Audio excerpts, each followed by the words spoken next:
Hey guys, today we're going to be talking about the big P and W, and by that I do not mean praise and worship. Today we're going to be talking about prayer and worship. And so these are the two ways that we as humans relate to God.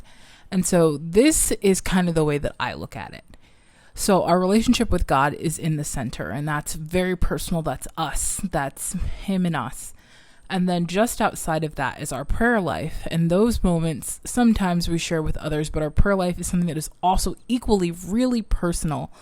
But our worship lives is what those around us see. And remember, when I say worship, I don't just mean music. And so those pieces together are how we relate to God and really the world.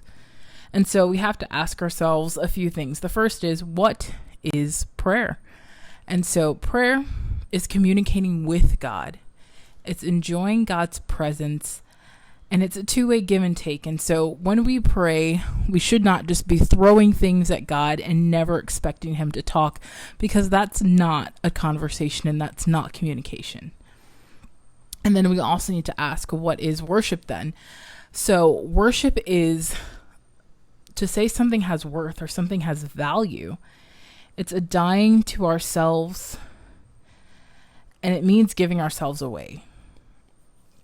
And it can be expressed through music, but worship is the way that we live, not just the songs that we sing. And so how do we pray? How do we have this communication with God? And so prayer is the one thing that the disciples that we know of asked Jesus to teach them. He taught them a lot of things during his ministry with them and during their time with them, but specifically in the Bible, we see them ask the question, how do we pray? And so the answer that Jesus gives to them is the Lord's Prayer. And the Lord's Prayer can be broken down into parts so that we can model our prayers now to look like that and pray the way that Jesus taught us to pray. And so adoration, that's saying, thanks God, you're amazing. I'm so in awe of you. Petition, that's saying, hey God, I'm really lonely right now and I really need some Christian friends around me. Can you send me those friends? Intercession is praying for others. So if your Aunt Sue is sick and you say, hey God, can you please put your healing touch on my Aunt Sue? You're interceding right there. And perseverance is continuing to pray, continuing to bring those requests before God.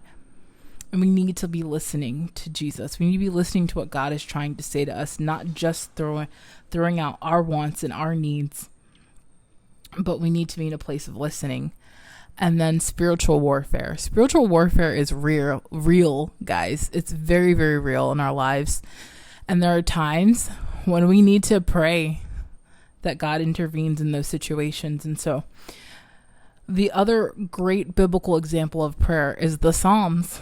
There are so many wonderful Psalms that demonstrate each of these things and can give us a real example on how we should be praying.